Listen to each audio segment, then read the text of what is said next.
ஆயிரங்கள் செய்த புத்தம் புதிய மெத்தை உந்த மேனி என்று உனக்கு தெரியுமா?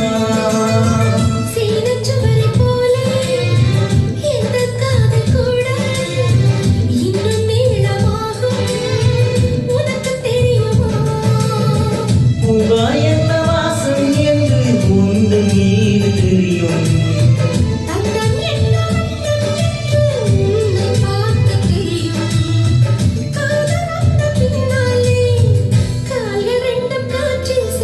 கம்பன் செல்வி சேர்ந்துதான் கவிதை எழுதியது. எந்த முன்பு வந்துதான் பெண்ணாய் நிற்கிறது. பெண்ணே நீயும்